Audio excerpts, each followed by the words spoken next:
I gave you my heart.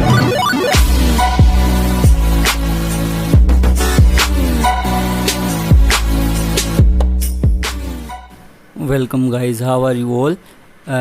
आज हम vector का अगला टॉपिक लेके आ गए हैं जिसमें हम पढ़ने वाले हैं एडिशन ऑफ वेक्टर से शुरू करते हैं। ठीक है, काफ़ी सारे टॉपिक आज हम कवर करेंगे, प्रोडक्ट वगैरह भी इसी में ही पढ़ेंगे।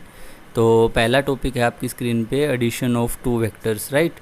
एडिशन ऑफ टू वेक्टर्स क्या है, जैसे कि अगर कोई दो वेक्टर हों, जैसे लिखा हुआ है two vectors with same dimension can be added with component wise property adder process.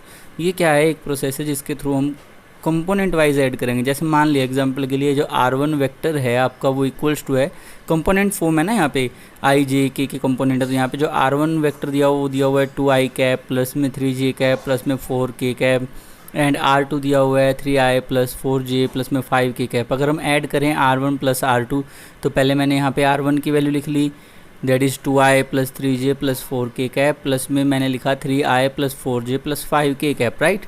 जब हम ऐड करेंगे तो i वाले ऐड होंगे, j वाले अलग से ऐड होंगे, k वाले ऐड होंगे। ये आपका ट्रिक रहेगी, जो ब्रैकेट में भी लिखी है, i में i ऐड होगा, j में j ऐड होगा, k में k। तो ऐड करेंगे तो 2i एंड 3i कितने i हो जाएंगे, 5i, 3j एंड 4j कितने हो जाएंगे, 7j प्लस में 4j एंड 4k प्लस में 5k कितने हो जाएंगे, 9k। तो इस तरह से हम ऐड कर सकते हैं। ओके, तो नेक्स्ट टॉपिक पे हम बात करते हैं जो कि हमारा है triangles law of vector addition. जैसे इसमें लिखा हुआ है, let 3 vectors are forming a triangle but one of them is opposing the cycle. जो ट्रायंगल की जो साइकिल है ना उसको अपोज कर रहे हैं, तो जो अपोज करेगा ना, the one which is opposing the cycle is equals to the sum of the other two. जैसा कि आप इस फिगर में भी देख सकते हैं, हमने एक ट्रायंगल ली है ए बी सी नाम की, और हमने यहाँ पे डायरेक्शन मेंशन करी है। वेक्टर जो है वो बी से ए की डायरेक्शन में है, बी ए वेक्टर है, और एक वेक्टर है ए से सी की डायरेक्शन में। अगर साइकिल बनता है, जैसे ज़िंदगी का एक साइकिल होता है, तो वो क्या होता है, वापस से उसी डायरेक्शन में चलना चाहिए। लेकिन जो बी सी बी है, वो जो सी बी है वो सी से बी नहीं जा रहा, उल्टी वो बी से सी जा रहा है। अगर साइकिल पूरा होता तो उसे जैसे बी ए की डायरेक्शन में, फिर आगे ए सी की तरफ गया, सी वापस कहाँ पे आना चाहिए था, बी पे आना चाहिए था, ताकि साइकिल पूरा हो। लेकिन यहाँ पे बी सी जो है वो साइकिल अपोज कर रहा है। तो यहाँ पे जो लिखा है, here B A and A C are in cycle, right, but B C vector is opposing the cycle. So by triangles law of vector addition B C, क्योंकि बी सी साइकिल अपोज कर रहा है तो वो बाकी दोनों के सम के इक्वल होगा, यानी B C vector must equals to B A plus A C, right. यानी कि triangle law of vector addition में हमने ये सीखा कि अगर 3 वेक्टर्स ट्रायंगल फॉर्म कर रहे हैं तो उनमें से जो भी साइकिल अपोज करेगा वो बाकी दोनों के सम के इक्वल होगा। किन दोनों के, जो दोनों साइकिल बनाने की कोशिश कर रहे हैं। ओके है, अब हम बढ़ते हैं नेक्स्ट अपने डेफिनेशन पे, जिसका नाम है को इनिशियल वेक्टर्स। तो को इनिशियल वेक्टर्स क्या हैं, टू और more vectors starting from a same point are called coinitial vectors. For example, यहाँ पे मैंने 3 वेक्टर लिए पी क्यू आर, ये तीनों सेम ही पॉइंट से शुरू हो रहे हैं, यानी ओ से शुरू हो रहे हैं। अगर 3 वेक्टर या 3 से ज़्यादा या इनफाइनाइट वेक्टर्स भी हो सकते हैं, अगर वो सेम पॉइंट से शुरू हों, जैसे कि यहाँ पे पी क्यू आर जो है वो ओ से ही शुरू हो रहे हैं, तो ऐसे वेक्टर्स को हम क्या बोलते हैं, को इनिशियल वेक्टर्स बोलते हैं। चलिए अब बढ़ते हैं नेक्स्ट टॉपिक की ओर। सो अब हमारा नेक्स्ट टॉपिक है प्रोडक्ट ऑफ टू वेक्टर्स। इसमें हम 2 केस के हिसाब से पढ़ेंगे। वैसे शुरू करने से पहले मैं आपको बता दूं, प्रोडक्ट ऑफ टू वेक्टर्स जो है वो 2 तरह की हो सकती है, dot product of two vectors and cross product of two vectors, और उनको निकालने का जो मेथड है वो अलग अलग होगा। उसी के लिए हमने 2 केस बनाए हैं। चलिए शुरू करते हैं केस नंबर 1। हमने डॉट प्रोडक्ट और क्रॉस प्रोडक्ट पढ़नी है कब, जब केस फर्स्ट हो। केस फर्स्ट है जब हमें वेक्टर्स का when magnitude and angle are given, जब हमें वेक्टर्स का मैग्नीट्यूड भी पता हो और एंगल भी पता हो। जैसे मान लीजिए P और Q आपके 2 वेक्टर्स हैं जो इनिशिएटेड हैं विद एंगल थीटा, जो एक दूसरे के बीच में कितना एंगल इनिशिएट कर चुके हैं, थीटा, यानी 2 वेक्टर्स के बीच में कितना एंगल है यहाँ पे, थीटा। तो अगर उनकी डॉट प्रोडक्ट की बात की जाए तो P डॉट Q लिखा जाएगा, P dot Q is equals to आएगा P का मैग्नीट्यूड, Q का मैग्नीट्यूड, कोस ऑफ थीटा, यानी डॉट प्रोडक्ट में कोस थीटा यूज़ करना है। तो आपका फॉर्मूला क्या रहेगा, P डॉट Q का P का मैग्नीट्यूड, Q का मैग्नीट्यूड, कोस ऑफ थीटा। अब एक बात सोचने की है कि अगर P और Q परपेंडिकुलर हो जाएं तो P डॉट Q किसके बराबर आएगा, परपेंडिकुलर है, तो इसका मतलब उन दोनों के बीच में एंगल कितना हो गया, 90। अगर 90 एंगल हो गया तो इसका मतलब P डॉट Q किसके इक्वल आएगा, पी का मैग्नीट्यूड कोस, क्यू का magnitude cos of 90, and cos of 90 की वैल्यू कितनी होती है 0, और 0 को हम किसी से मल्टीप्लाई करेंगे तो कितना आएगा 0, यानी उनकी डॉट प्रोडक्ट कितनी होगी 0। यानी अगर दो वेक्टर्स परपेंडिकुलर हों तो उनकी डॉट प्रोडक्ट 0 होगी। तो रिमार्क हम यहाँ पे ये भी नोट कर सकते हैं, जब भी हमें दो वेक्टर्स को परपेंडिकुलर शो करना होगा हम उनकी डॉट प्रोडक्ट कितनी दिखा देंगे, 0 दिखा देंगे। अगर मैग्नीट्यूड और एंगल गिवन हो, यानी कि थीटा की वैल्यू पता हो, तो हम क्रॉस प्रोडक्ट कैसे निकालेंगे। अगर हम पी एंड क्यू की क्रॉस प्रोडक्ट निकालना चाहते हैं तो उसका फॉर्मूला क्या रहेगा, पी क्रॉस क्यू से लिखा जाएगा। ऊपर वाले में पी डॉट क्यू से लिखा था, इसमें हम लिखेंगे पी क्रॉस क्यू से। और यहाँ पे पी क्रॉस क्यू किसके इक्वल रहेगा, पी का मैग्नीट्यूड, क्यू का मैग्नीट्यूड, साइन ऑफ थीटा। यानी डॉट और क्रॉस में एक मेन डिफरेंस है, वो क्या है, उसमें हम एंगल लेते हैं कोस के साथ, इसके हम एंगल लेते हैं साइन के हिसाब से, ठीक है। तो अगर इसमें भी केस पढ़ें, अगर पी और क्यू क्या हो जाएं, पैरेलल हो जाएं, तो पैरेलल कब होते हैं, या तो एंगल 0 हो या 180 डिग्री हो, तभी पैरेलल होते हैं। यानी उस केस में पी क्रॉस क्यू किसके इक्वल आएगा, वो आएगा पी का मैग्नीट्यूड, क्यू का मैग्नीट्यूड, साइन ऑफ 0, या 0 की बजाय क्या आएगा 180। लेकिन दोनों ही केस के अंदर साइन कितना रिजल्ट देता है 0, यानी कि टोटल रिजल्ट भी क्या आएगा 0। तो यहाँ पे हम ये रिमार्क नोट कर सकते हैं कि अगर हमें दो वेक्टर्स को पैरेलल शो करना होगा तब हमें उनकी क्रॉस प्रोडक्ट को 0 शो करना होगा। लेकिन ये दोनों फॉर्मूले हम कब लगा रहे हैं, जब हमें मैग्नीट्यूड का भी पता होगा और एंगल का भी पता होगा। यानी वेक्टर्स कंपोनेंट फॉर्म में नहीं दिए होंगे, वेक्टर्स किस फॉर्म में दिए होंगे, उनकी मैग्नीट्यूड और थीटा की वैल्यू दी होगी। तो यहाँ पे दो प्रोडक्ट हम कैसे पढ़ रहे हैं, dot product and cross product, right. Dot में कोस लेना है, क्रॉस में साइन लेना है।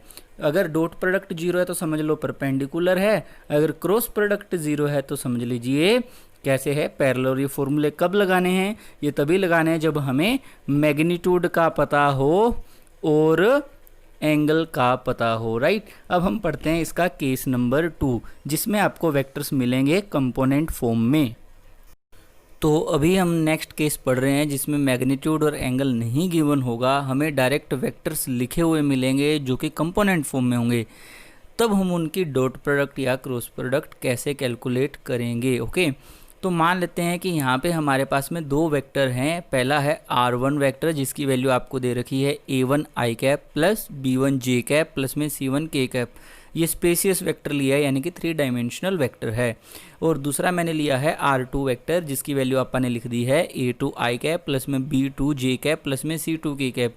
यानी कि जो कंपोनेंट्स हैं बस उन्हीं में फ़र्क डाला है, पहले के कंपोनेंट A1 B1 C1 हैं एंड दूसरे के कंपोनेंट A2 B2 C2 हैं। अब अगर इस तरह के वेक्टर दिए हों तो उनकी डॉट प्रोडक्ट या क्रॉस प्रोडक्ट कैसे निकालेंगे। तो पहले पढ़ते हैं डॉट प्रोडक्ट। अगर R1 डॉट R2 निकालना हो तो सिंपल मेथड है, i की i वालों के साथ गुणा करो, प्लस में j की j वालों के साथ प्रोडक्ट करो, प्लस में k की k वालों के साथ प्रोडक्ट करो। यानी कि i की i वालों के साथ, यानी A1 के किसके साथ करो, A2 के साथ, क्योंकि पहले में i के साथ कौन है A1, दूसरे में i के साथ कौन है A2।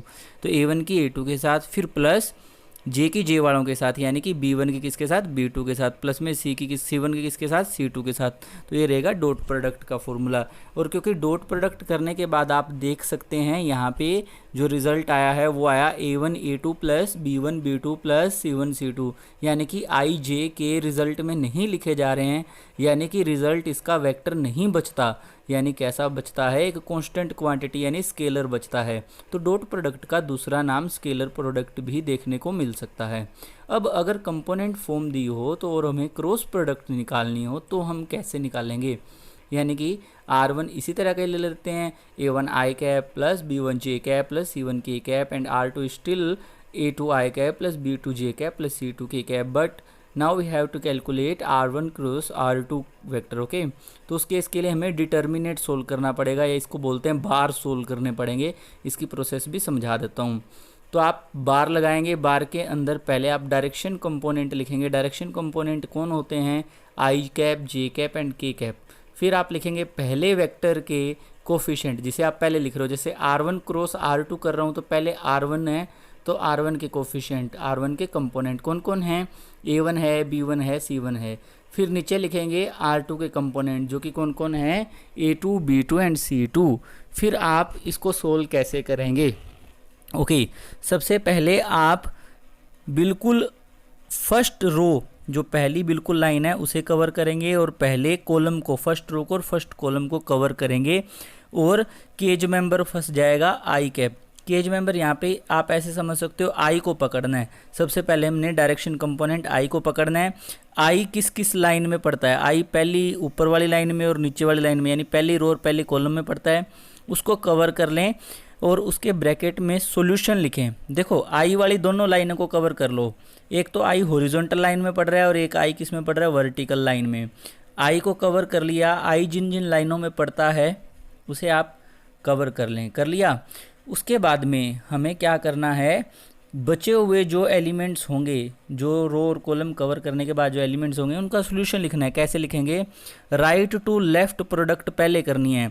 तो राइट में कौन पड़ा है, C2। C2 की किसके साथ करनी है, B1 के साथ।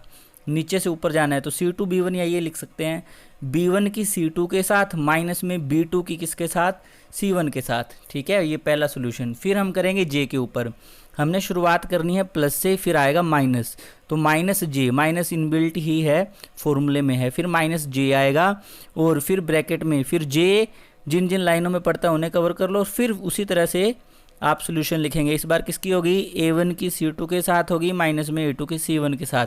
फिर माइनस प्लस, फिर माइनस आया, अब फिर प्लस आएगा। एंड इस बार K को कवर करेंगे। K जिन जिन लाइनों में पड़ता है उन सभी को कवर करेंगे।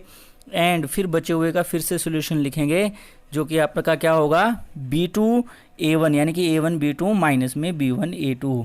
यानी कि अगर हमें क्रॉस प्रोडक्ट निकालनी हुई तो हम डिटर्मिनेंट सोल्व करेंगे, जिसमें हम इस तरह की प्रोसेस लगाएंगे। हम इसका एग्जांपल भी करेंगे नेक्स्ट पेज के ऊपर। नेक्स्ट हम रिमार्क ये नोट कर सकते हैं कि अगर हमें एंगल निकालना हो, अगर वेक्टर्स कंपोनेंट फॉर्म में दिए हों तो कैसे करेंगे। तो हम मान लेते हैं R1 वेक्टर वही है A1 I cap plus B1 J cap plus C1 K cap, and R2 vector still that A2 I cap plus B2 J cap plus C2 K cap. हमें पता है एंगल वाला जो फॉर्मूला था, यानी अगर दो वेक्टर दिए थे R1 डॉट R2 तो वो कैसे निकलती थी उनकी डॉट प्रोडक्ट, वो निकलती थी R1 का मैग्नीट्यूड R2 का मैग्नीट्यूड और कोस थीटा। ये एंगल वाला फॉर्मूला है, ये मैं यहाँ क्यों यूज़ कर रहा हूँ, क्योंकि मेरे को एंगल ही तो निकालना है। तो यहाँ से मैं अगर मैं कोस थीटा को सेपरेट करता हूँ तो कोस थीटा की वैल्यू आएगी R1 dot R2 divided by R1 का मैग्नीट्यूड R2 का मैग्नीट्यूड। अब वेक्टर तो कंपोनेंट फॉर्म में है, तो अगर मैं राइट हैंड साइड की ऊपर वाला पोर्शन देखूं तो R1 डॉट R2 कंपोनेंट से हम डॉट प्रोडक्ट तो डायरेक्टली निकाल लेंगे। कैसे निकलेगी, I की I वालों के साथ, J की J वालों के साथ, K की K वालों के साथ, यानी A1 A2 plus B1 B2 plus C1 C2। नीचे हमें क्या चाहिए, कोस थीटा किसके बराबर चाहिए, ऊपर तो डॉट प्रोडक्ट, नीचे क्या है R1 का मैग्नीट्यूड। R1 का मैग्नीट्यूड, R1 क्या है, कंपोनेंट फॉर्म में वेक्टर है, जो कि हमने पिछली वीडियो में देखा था। कैसे निकाल सकते हैं इसका, अंडर रूट में कंपोनेंट का स्केयर, यानी A1 square plus B1 square plus C1 square. Similarly into में R2 वेक्टर का मैग्नीट्यूड भी है, तो वो कैसे निकलेगा, A2 का स्केयर प्लस B2 का स्केयर प्लस C2 में C2 का स्केयर, इसका अंडर रूट, राइट। इस तरह से हम कोस थीटा की वैल्यू निकाल सकते हैं और वहाँ से फिर थीटा की वैल्यू, जो कि आपका एंगल होगा। चलिए नेक्स्ट टॉपिक की ओर बढ़ते हैं। तो अब हम करते हैं कुछ एग्जाम्पल जो हमने आज के टॉपिक के उन पे। तो हम पहले करने जा रहे हैं डॉट प्रोडक्ट और कोस प्रोडक्ट का एक एग्जाम्पल, जिसमें हमें मैग्नीट्यूड और एंगल गिवन है। तो एग्जाम्पल नंबर फर्स्ट देखते हैं। If P is a force of 3 Newton and Q vector is a force of 7 Newton, यानी मैग्नीट्यूड P का तो जो है वो है 3 न्यूटन एंड Q का जो है वो है 7 Newton. Inclined on angle 45 degree, दोनों के बीच में जो एंगल बन रहा है वो कितना बन रहा है, 45 degree. Then find P vector dot Q vector and P vector cross Q vector. यानी कि हमें एक बात यहाँ पे समझ आ रही है, यहाँ पे मैग्नीट्यूड गिवन है और एंगल गिवन है, तो हम फॉर्मूला कौन सा लगाएंगे, केस फर्स्ट वाला, जिसमें हमने पढ़ा था सॉल्यूशन में, we know P dot Q is equals to P magnitude Q magnitude cos of theta, and what is the value of P magnitude 3 into में what is the value of Q magnitude, it is 5, and what is the value of theta is 45, so cos 45, so P dot Q किसके equal आएगा, 15 into में cos 45 होता है 1/√2, so the answer is 15/√2, right। अब हमें इसकी cross भी निकालनी है। नाउ P क्रॉस Q किसके इक्वल होता है, P का मैग्नीट्यूड Q का मैग्नीट्यूड sin 45। ये फॉर्मूले क्यों लगा रहा हूँ आप समझ गए होंगे, क्योंकि यहाँ पे हमें मैग्नीट्यूड और एंगल गिवन है। तो P और Q के मैग्नीट्यूड की प्रोडक्ट तो 15 है, इनटू में साइन 45 वो भी 1/√2 ही होता है। कोई अलग एंगल होता तो अलग वैल्यू आती है, लेकिन यहाँ पे 45 है, 45 पे कोस और साइन दोनों सेम वैल्यू देते हैं, इसलिए क्रॉस का भी आंसर कितना आएगा, 15/√2। चलिए अब बढ़ते हैं एग्जाम्पल नंबर सेकंड की ओर। Find the value of lambda so that R1 vector दे रखा है 2i कैप प्लस में 3 लैम्डा j कैप प्लस में 5k cap and R2 vector दे रखा है लैम्डा i कैप प्लस में 4j कैप प्लस में 6k cap are perpendicular. Okay, तो यहाँ पे हमें जो लैम्डा की वैल्यू निकालनी है वो तब निकालनी है जब ये जो गिवन R1 और R2 वेक्टर हैं ये दोनों परपेंडिकुलर हैं। अब हमें यहाँ पे अगर देखें तो यहाँ पे कंपोनेंट फॉर्म है और कंपोनेंट फॉर्म के अंदर अगर हम डॉट प्रोडक्ट की बात करें तो अगर R1 डॉट R2 निकालते हैं तो वो ज़ीरो होनी चाहिए क्योंकि ये दोनों परपेंडिकुलर दिए हुए हैं। और हमें पता है R1 डॉट R2 कैसे निकलेगा, पहले हम वैल्यू लिखेंगे R1 की, फिर डॉट में वैल्यू लिखेंगे R2 की, और फिर I की I वालों के साथ प्लस में J की J वालों के साथ प्लस में K की K वालों के साथ, राइट। तो यहाँ पे I वालों के साथ पहले वेक्टर में है 2, दूसरे में है लैम्डा, तो प्रोडक्ट क्या बनेगी 2 इंटू लैम्डा 2 लैम्डा, फिर बनेगा 3 लैम्डा की करेंगे 4 के साथ दैट इज़ 12 लैम्डा, प्लस में आ जाएगा 6 इंटू 5 30, और इसे हमें किसके को रखना पड़ेगा 0 के, क्योंकि अगर डॉट प्रोडक्ट 0 है तभी परपेंडिकुलर होते हैं। तो यहाँ से हम लैम्डा की वैल्यू निकाल लेंगे जो कि आ जाएगी -15/7। चलिए बढ़ते हैं नेक्स्ट एग्जाम्पल की ओर। So example number 3 is R1 and R2 still are given in component form। यहाँ पे R1 की जो वैल्यू है वो है 2i प्लस में 3j प्लस में लैम्डा k, एंड R2 की जो वैल्यू है वो है लैम्डा i प्लस में 4j कैप प्लस में 5k कैप। और ये बोला है if R1 and R2 are parallel then find lambda. अगर R1 और R2 कैसे हों, पैरेलल हों, तो आप लैम्डा की वैल्यू निकालें। सोल्यूशन हमें पता है अगर पैरेलल हों तो उनकी क्रॉस प्रोडक्ट 0 होती है, राइट। तो हम इनकी क्रॉस प्रोडक्ट को किसके इक्वल रख लेंगे 0 के इक्वल, और वहाँ से लैम्डा की वैल्यू निकालते हैं। तो हमें पता है R1 क्रॉस R2 कैसे निकलती है, वो बार मेथड से निकलती है, राइट। तो यहाँ पे R1 क्रॉस R2 बार लगाएंगे, फिर पहले लिखेंगे हम डायरेक्शनल कंपोनेंट जो कि होते हैं I cap J cap K cap, और फिर लिखेंगे R1 के कोफिशिएंट, एंड R1 के कोफिशिएंट कंपोनेंट कौन है 2 3 लैम्डा लिख लिए। फिर हम लिखेंगे R2 वाले कौन हैं लैम्डा 4 एंड 5, राइट। ये लिखने के बाद हम पहले I जिस में पढ़ता है उसे कवर करेंगे। I पढ़ता है पहली रो पहले कॉलम में, उसे कवर करेंगे, और I के साथ प्लस से शुरुआत करेंगे। तो प्लस I के इनटू में आएगा। अब सोल्यूशन क्या है, नीचे से राइट से शुरू करना है। तो 5 की 3 के साथ दैट इज़ 15, माइनस में 4 की लैम्डा के साथ 4 लैम्डा, यानी 15 माइनस 4 लैम्डा। फिर हम लगाएंगे माइनस के साथ लेके आएंगे J, क्योंकि प्लस से शुरुआत करते हैं, फिर आता है माइनस, फिर आता है प्लस। तो माइनस J और J वाली लाइनों को कवर करने के बाद हमारे पास सोल्यूशन के लिए कौन बचता है 5 इंटू 2 दैट इज़ 10, माइनस में lambda into lambda that is lambda square. फिर लास्ट कौन आएगा प्लस में K कैप, क्योंकि माइनस के बाद प्लस K कैप, और K वाली लाइनों को कवर करने के बाद सोल्यूशन के लिए किस की प्रोडक्ट करेंगे 4 की करेंगे 2 के साथ दैट इज़ 8, माइनस में 3 लैम्डा। पर ये सब किसके इक्वल होना चाहिए 0 के, यानी कि I वाला भी कितना हो जाना चाहिए 0, J वाला कंपोनेंट भी कितना हो जाना चाहिए 0, एंड K वाला भी कितना हो जाना चाहिए 0। तो यहाँ पे जो I वाला है जो कि है 15 माइनस 4 लैम्डा I का जो कंपोनेंट है, लेकिन हर कंपोनेंट 0 होगा तभी तो टोटल रिजल्ट 0 बनेगा। तो I के साथ वाला 0 होना चाहिए, यानी 15 माइनस में 4 लैम्डा किसके इक्वल होना चाहिए 0 के, यानी कि 4 लैम्डा किसके इक्वल होना चाहिए 15 के, यानी कि लैम्डा की वैल्यू कितनी आ गई है 15/4। तो ये हमने कुछ एग्जाम्पल भी कवर कर लिया। I hope you guys like this video. If you do so please like share subscribers. Thank you, जय Hind. I gave you my heart.